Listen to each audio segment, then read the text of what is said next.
오늘은 좋은 땅에 떨어짐에 이 제목으로 하나님 말씀 전하겠습니다.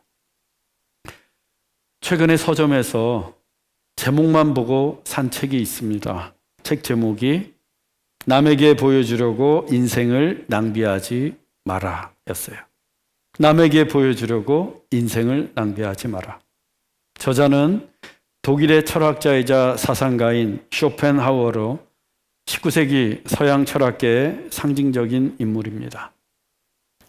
쇼펜하우어는 이 책에서 남에게 보여주기 위해 사는 인생처럼 공허하고 무의미하는 것은 없다며 인간의 본질은 겉으로 보여지는 것이 아닌 우리 안에 있는 인격이라고 했습니다.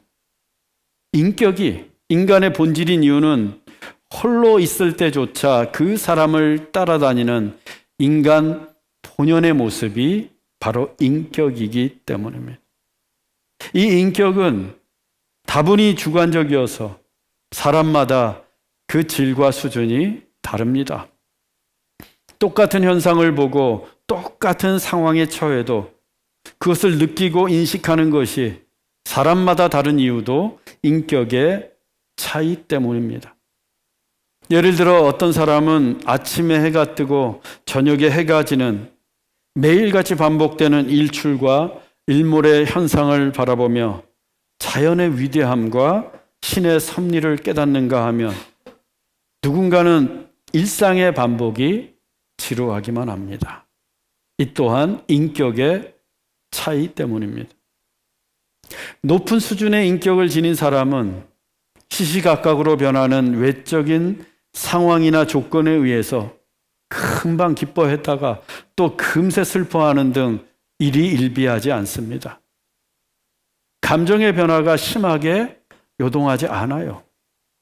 또 높은 수준의 인격을 지닌 사람은 삶에 있어서 질서가 있고 홀로 있을 때도 자기 안에 충만한 인격으로 인해 큰 즐거움을 얻습니다.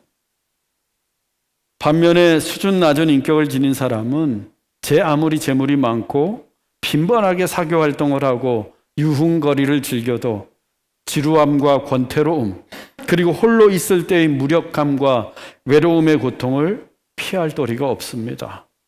메마르고 고갈된 인격 때문입니다. 그렇다고 여러분 실망할 필요는 없습니다. 인격은 주관적이면서 또한 가변적이기 때문입니다. 사람마다 인격의 차이가 있지만 개인적인 노력에 따라서 얼마든지 인격의 수준을 높일 수 있다는 겁니다. 즉 메마르고 고갈된 인격을 고상하고 성숙한 인격으로 변화시킬 수 있습니다. 일종의 인격의 수준을 높이는 훈련입니다. 인격의 수준을 높이는 훈련이 왜 중요한가? 우리의 삶을 근본적으로 변화시키고 인간의 궁극적인 행복이 바로 그 인격의 수준에 달려있기 때문입니다. 쇼펜하우어에 따르면 우리의 삶은 subjective element, 주관적인 요소와 플러스 objective element, 객관적인 요소가 결합된 결과입니다. 우리의 삶이라고 하는 이 현실은 주관적인 요소 플러스 객관적인 요소라는 거예요. 마치 수소 H와 산소 O가 결합해서 H2O, 물을 만들어내듯 나의 주관적인 요소와 객관적인 요소가 서로 결합하면서 나의 삶을 만들어냅니다. 이때 주관적인 요소, 서브젝티브 엘리먼트가 바로 인격입니다. 나의 본질, 나만이 가지고 있는 내 본연의 모습인 인격이에요. 반면에 오브젝티브 엘리먼트, 이 객관적인 요소는 상황입니다. 나를 둘러싸고 있는 상황. 그 상황은 날씨일 수도 있고 사회일 수도 있고 사회 규범일 수도 있고 혹은 뭉뚱거려서 세상이라고 통칭할 수도 있습니다. 이 외적인 조건들은 누구에게나 동일한 객관적인 요소예요. 즉 우리는 같은 날씨 속에서 같은 사회 구성으로서 같은 사회의 규범을 가지고 같은 세상을 살아가고 있습니다. 이 객관적인 요소는 적어도 같은 지리적, 시대적 권역 안에서는 크게 다르지 않습니다. 그렇다면 우리의 삶이 절반의 주관적인 요소와 절반의 객관적인 요소의 결합이라고 한다면 무엇에 의해서 우리의 삶이 달라질 수 있겠습니까? 주관적인 요소, 인격이에요. 절반의 객관적인 요소인 상황이 동일하다면 우리의 삶을 변화시킬 수 있는 것은 주관적인 요소인 인격에 달려 있습니다. 즉 인격의 수준이 삶의 수준을 결정짓고 인격의 차이가 우리의 삶을 행복하게도 하고 또 불행하게도 합니다. 물론 소유나 재물이 우리의 삶을 풍요롭게 하고 편안하게 하는데 일정 부분 기여하는 것도 사실이에요. 하지만 그 소유와 재물이 우리의 인격을 성숙하게 만들어준다거나 인격의 수준을 높여주지는 않습니다.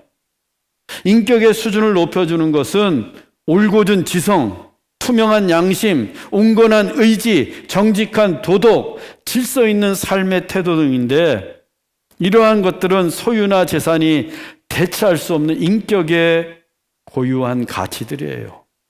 그리고 이 같은 인격의 가치는 독서와 사색과 성찰을 통해서 만들어집니다.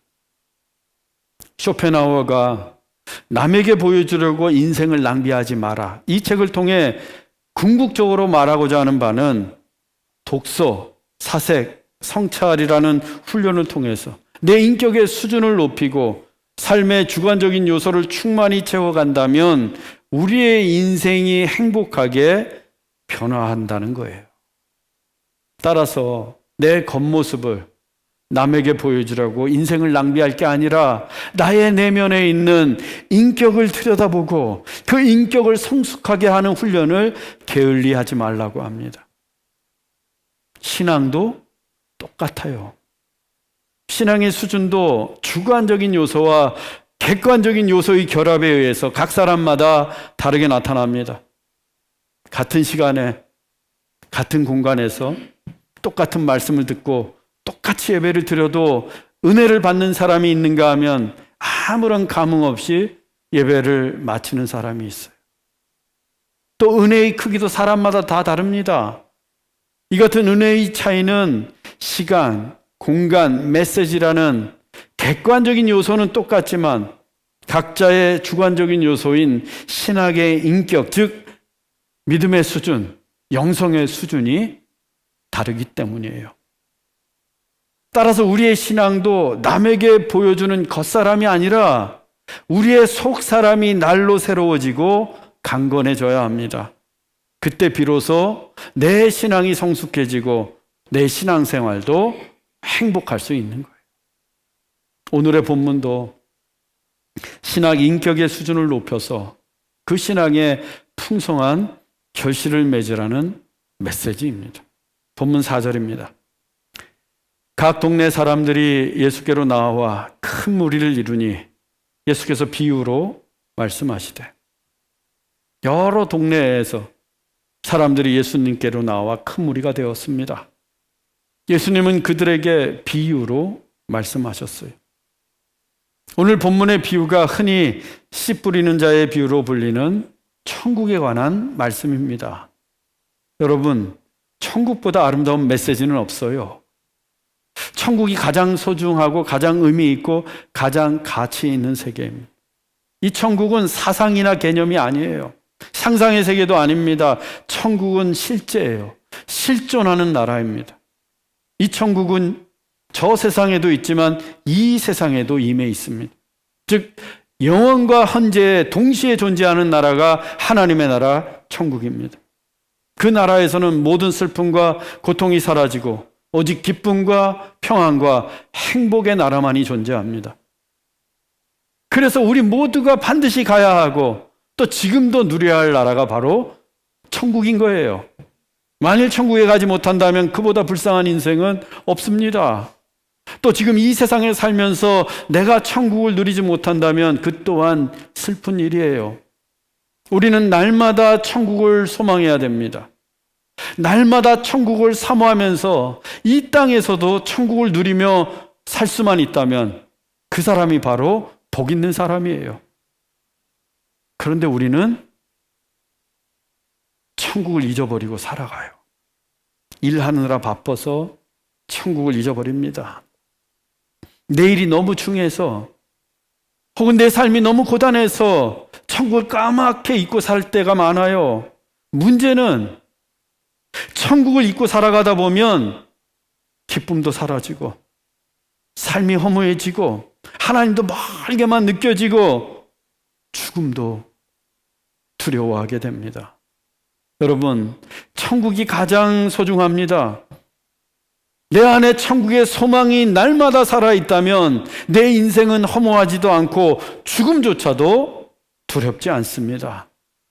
날마다 천국을 사모하십시오. 날마다 천국을 누리십시오. 그러면 날마다 행복할 수 있습니다. 그러면 어떻게 해야 그 천국이 날마다 내 안에서 역사할 수 있을까? 내가 좋은 땅이 되어야 돼요. 본문 5절로 7절입니다. 씨를 뿌리는 자가 그 씨를 뿌리러 나가서 뿌릴새 더러는 길가에 떨어짐에 밟히며 공중의 새들이 먹어버렸고 더러는 바위 위에 떨어짐에 싹이 났다가 습기가 없으므로 말랐고 더러는 가시떨기 속에 떨어짐에 가시가 함께 자라서 기운을 막았고 더러는 좋은 땅에 떨어짐에 나서 100배의 결실을 하였느니라. 이 말씀을 하시고 외치시되 들을 귀 있는 자는 들을지어다. 씨를 뿌리는 자가 밭에 나가서 씨를 뿌렸습니다. 이 우리나라의 경우에는 밭을 다 갈고 난 후에 파종, 씨를 뿌립니다. 그런데 팔레스타인의 농사법은 일단 씨부터 뿌려요. 그 다음에 밭을 갈아요. 그래서 그 밭에 돌이 섞여 있던 가시덤 뿌리 섞여 있던 신경 쓰지 않고 농부가 막 씨를 뿌립니다. 씨를 뿌리고 난 후에 갈면 되니까. 그렇게 씨를 다 뿌리고 나서 밭을 갈아서 만드는데 이 가늘고 길게 여러 개의 밭을 나누어서 만들어요. 그리고 그 길고 가는 밭과 밭 사이에 좁은 길을 두어서 사람들이 자유롭게 다닐 수 있게 만들었어요. 더러는 길가에 떨어짐에 밟히며 공중의 새들이 먹어버렸고 길가에 떨어진 씨앗들이 바로 이 좁은 길에 떨어진 씨앗입니다. 이 길가의 땅은 사람들이 다니면서 딱딱하게 굳어서 씨가 떨어져도 땅에 심겨질 수가 없어요. 오히려 사람들이 그 길로 다니면서 밟고 그렇지 않으면 공중의 새들이 와서 먹어버립니다. 그 다음은 바위 위에 떨어진 씨예요. 더러는 바위 위에 떨어짐에 싹이 났다가 습기가 없음으로 말랐고 이 팔레스타인에서는 종종 석회 안반 그 바위 밑에 위에 흙이 얇게 깔리는 밭들이 있어요. 겉으로 보면 그냥 보통 밭처럼 보입니다. 흙이 보이니까. 하지만 이런 땅은 습기가 없어서 씨가 싹을 내더라도 햇볕이 내리쬐면 곧 말라버려요. 다음은 가시떨기에 떨어진 씨입니다. 더러는 가시떨기 속에 떨어짐에 가시가 함께 자라서 기운을 막았고 농부가 밭을 갈 때 당연히 잡초, 가시덤불 다 제거합니다. 문제는 이 잡초의 씨나 가시덤불의 뿌리가 땅속에 그대로 남아있을 때예요. 처음에는 눈에 보이지 않는데 이게 시간이 지나면서 땅을 뚫고 나와서 자랍니다. 그리고 아시겠지만 이 잡초나 가시덤불은 언제나 일반적인 작물보다 빨리 자라요. 그리고 금세 무성해집니다. 이곳에 떨어진 씨들은 그 무성하게 자란 잡초와 가시떨기에 갇혀서 온전히 자라질 못해요. 마지막으로 굿소일, 좋은 땅에 떨어진 씨입니다.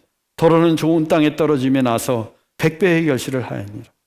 이 좋은 땅은 길가도 아니고 바위도 아니고 가시떨기도 아닌 그야말로 기름지고 젖과 꿀이 흐르는 작물을 재배하기에 좋은 땅이에요.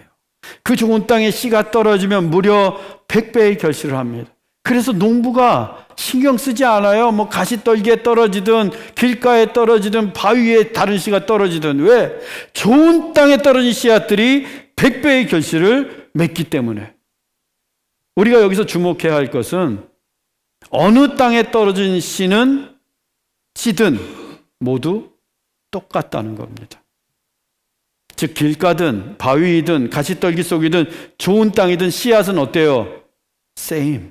All the same. 다 똑같아요. 그리고 씨를 뿌리는 농부도 똑같은 사람이에요. 즉 objective elements, 객관적인 조건은 모두가 same, 동일합니다. 근데 뭐가 달랐어요? 땅이 달랐어요. 씨앗도 같고 씨 뿌리는 사람도 같은데 땅이 달랐어요. 어느 땅은 길가였고 어느 땅은 바위였고 어느 땅은 가시떨기였으며 어느 땅은 좋은 땅이었습니다.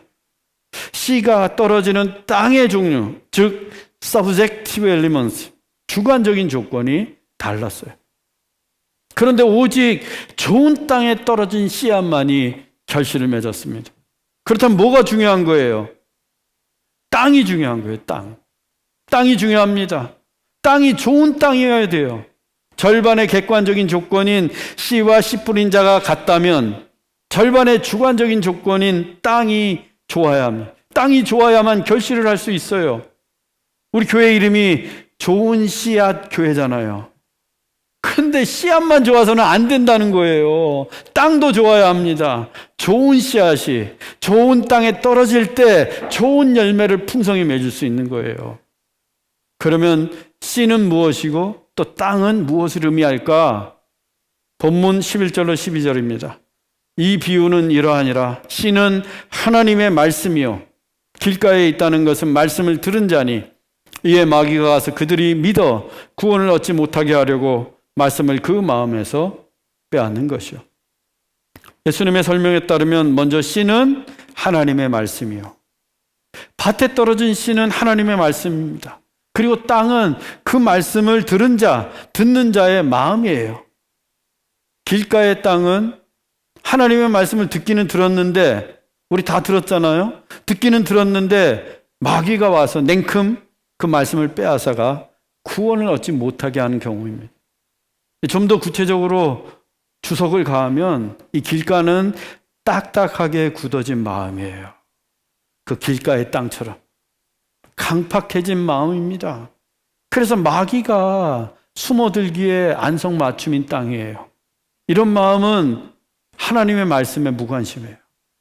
설교를 들어도 나와는 무관하다고 여깁니다. 하나님의 말씀이 선포되면 은혜든 도전이든 받아서 그 말씀을 붙들고 살아야 하는데 도통 관심이 없어요. 오히려 하나님의 말씀을 적대시하거나 부정적인 반응을 보입니다. 예수님 당시에 서기관과 바리새인들이 대표적인 길가의 사람들이었어요. 안타깝게도 이런 사람들은 구원을 받지 못합니다. 마귀에게 복음을, 말씀을 빼앗겼기 때문이에요. 그런데 교회 다니면서도 이렇게 신앙생활하는 사람들이 있다는 겁니다. 말씀에 관심이 없어요. 날마다 마귀에게 말씀을 빼앗기는 길가의 교인으로 살아갑니다. 아무 결실도 없이.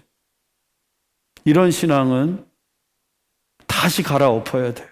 몽땅 갈아엎어야 합니다. 딱딱하고 굳어지고 말씀에 무관심한 내 마음을 당장에 갈아엎어야 합니다.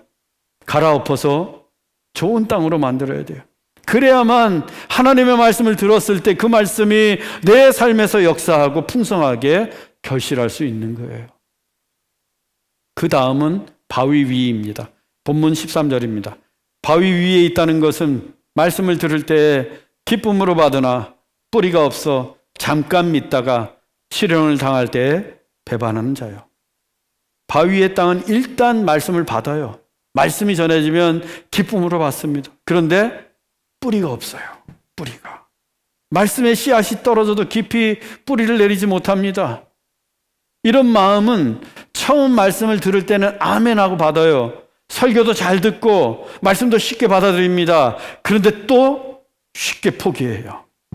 말씀을 들을 때 쉽게 믿었는데 그 말씀 때문에 시련을 당하면 쉽게 주님을 배반합니다.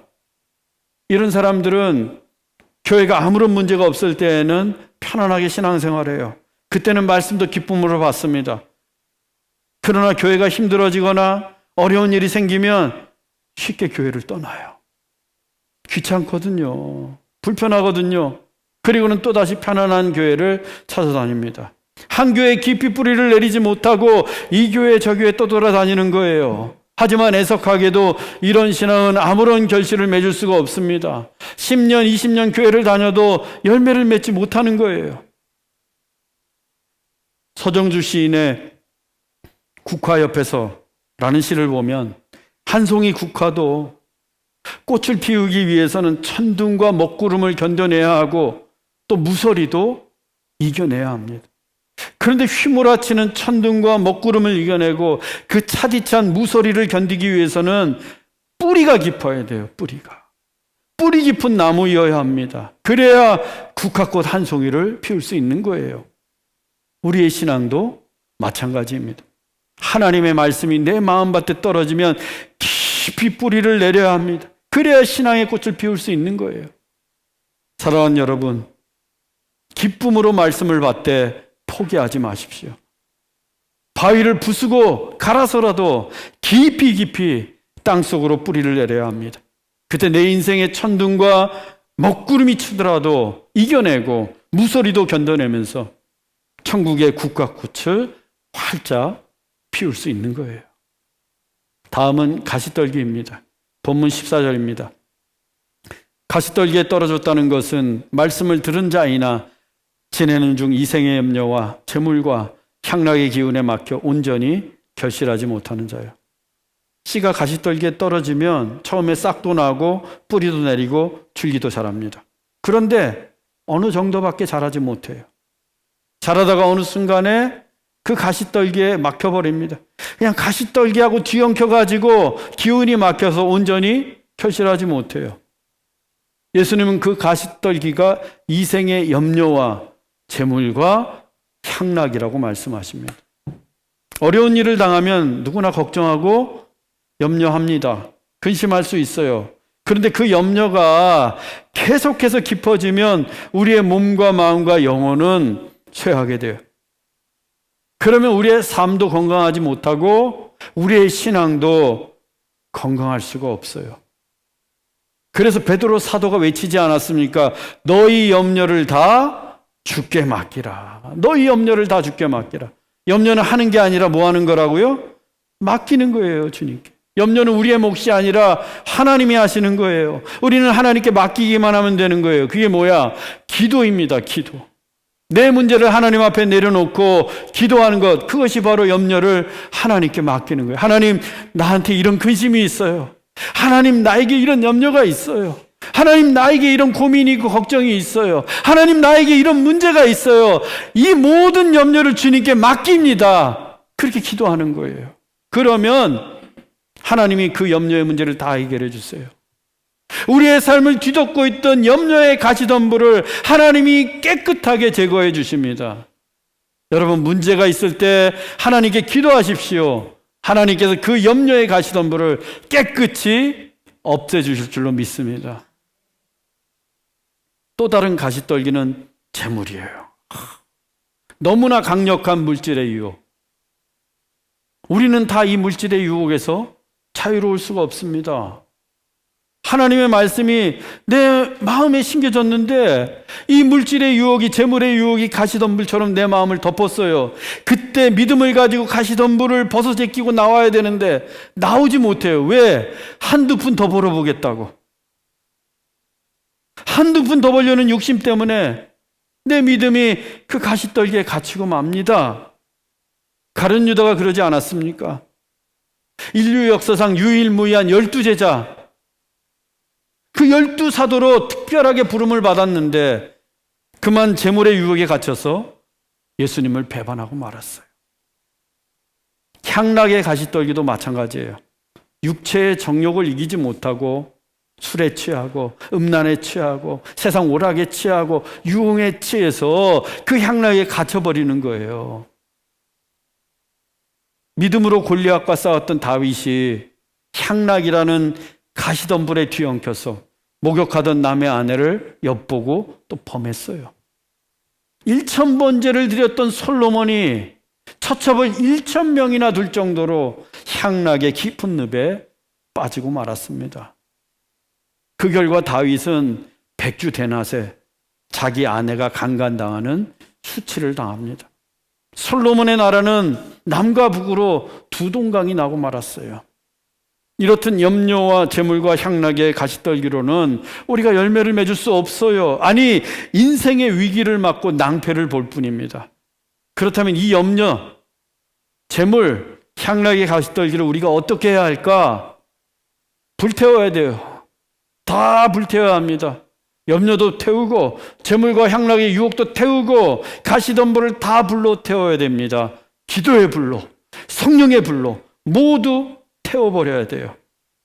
그때 내 안에 떨어진 씨가 하늘로 줄기를 치솟아 풍성한 열매를 맺을 수 있는 겁니다. 마지막으로 좋은 땅입니다. 본문 15절입니다. 좋은 땅에 있다는 것은 착하고 좋은 마음으로 말씀을 듣고 지키어 인내로 결실하는 자니. 좋은 땅은 착하고 좋은 마음으로 말씀을 듣는 거예요. 말씀을 들을 때 어떻게 들어야 되는가? 착하고 좋은 마음으로 들어야 돼요. 착하고 선한 마음으로 들어야 됩니다. 즉 자기가 듣고 싶은 말씀만 듣는 게 아니라 부담되고 불편한 말씀도, 또 내가 정말 지키기 어려운 말씀도 선한 마음으로 받아들여야 돼요. 뭐 귀에 듣기 편하고 내 마음에 부담 없는 말씀만 아멘하는 게 아니라 하나님께서 무슨 말씀을 이 강단에서 주시든 착하고 좋은 마음으로 받아들이는 거예요. 뿐만 아니라 그 말씀을 지켜내면서 인내로 결실해야 합니다. 말씀을 듣기만 하는 것이 아니라 인내로서 참고 견디며 그 말씀을 지키고 행하라는 거예요. 그래서 좋은 땅이 내 마음 밭이라면 당장 약속의 말씀이 이루어지지 않더라도 그 말씀을 지켜냅니다. 아무리 시간이 오래 걸려도, 아무리 어려움을 당하고 시련이 닥쳐도 인내하고 또 인내함으로써 그 말씀을 지켜내요. 그 인고의 시간이 있어야 고진감래 100배의 결실을 맺을 수 있는 거예요. 여배우 김정화 씨의 남편이 찬양사역자 유은성 전도사입니다.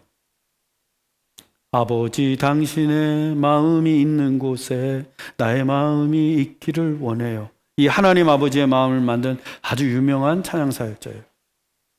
그런데 몇 해 전에 뇌암 판정을 받았습니다.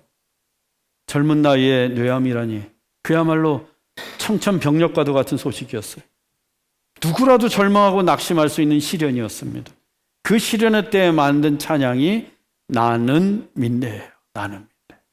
그 나는 믿네 찬양 가사 중에 이런 내용이 있습니다. 스크린 보겠습니다. 내가 겪는 시험이 어렵고 힘겨워도 내 주님보다 크지 않네. 내 앞에 바다가 갈라지지 않으면 주가 나로 바다 위 걷게 하리. 나는 믿네. 주의 능력으로 내 삶 새롭게 되리. 유은성 전도사는 지금도 여전히 뇌암을 앓고 있어요. 수술을 못했어요. 그가 겪는 시험이 분명 어렵고 힘에 겨울 겁니다. 하지만 아무리 어렵고 힘겨운 시험일지라도 주님보다 크지 않다는 것을 그는 믿었어요. 비록 자기 앞에 놓인 그 뇌암이라는 바다가 모세의 홍해처럼 갈라지지 않더라도 베드로를 갈릴리 바다 위로 걷게 하신 주님께서 자신을 그 뇌암의 바다 위로 걷게 하실 것을 그는 굳게 믿었습니다. 무수한 뇌암의 고통을 인내로서 이겨내며 오늘도 그는 약속의 말씀을 지켜내고 있는 거예요. 그도 믿고 있지만 저도 믿습니다. 하나님께서 하나님의 능력으로 그의 삶을 새롭게 하시고 100배의 결실을 맺게 하실 것을 믿습니다. 그가 시련 중에라도 인내로서 좋은 땅으로 살고 있기 때문입니다. 사랑하는 형제자매 여러분, 오늘 이 예배 중에도 하나님의 말씀이 씨가 되어 우리 마음밭에 떨어졌습니다.